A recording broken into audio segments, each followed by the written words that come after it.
ఒక సామూహిక అత్యాచారం జరిగినప్పుడు, ఒక అమ్మాయి చనిపోయినప్పుడు, చంపేసినప్పుడు మనం అందరు క్యాండిల్ పట్టుకొని అన్ని రోడ్ల మీదకి వెళ్ళిపోతాం, ప్లగ్ కార్డ్స్ పట్టుకొని. కానీ తర్వాత మళ్ళీ మర్చిపోతాం. కలకత్తా డాక్టర్ విషయంలో కూడా జరిగింది అదే. ఏమైతుంది? ఎవరైనా ఏమైనా మాట్లాడుతున్నారా? ఎవ్వరు మాట్లాడారు. ఇప్పుడు ఇంకొక కేసు జరిగింది. అందరు రండి బయటికి మాట్లాడుకుందాం, మళ్ళీ మర్చిపోదాం. అన్నా university one of the top most university. అందులో బయట వాళ్ళు వచ్చి ఒక అమ్మాయిని గ్యాంగ్ రేప్ చేశారు. అండ్ వాళ్ళు డిఎంకే పార్టీకి సంబంధించిన వాళ్ళు.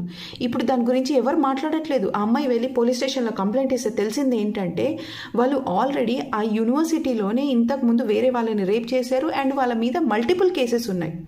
ఎంత ఘోరం ఇది! అసలు బయట వాళ్ళు యూనివర్సిటీలకు ఎందుకు వస్తున్నారు, ఎందుకు రాణిస్తున్నారు? అండ్ ఇప్పుడు ఏదైతే రూలింగ్ పార్టీ ఉందో అదేం చేస్తుంది? ఇప్పుడు అన్నమలై మాట్లాడుతుంటే అది కాదు ఇది కాదు అంటున్నారు. ఇంత ఘోరం!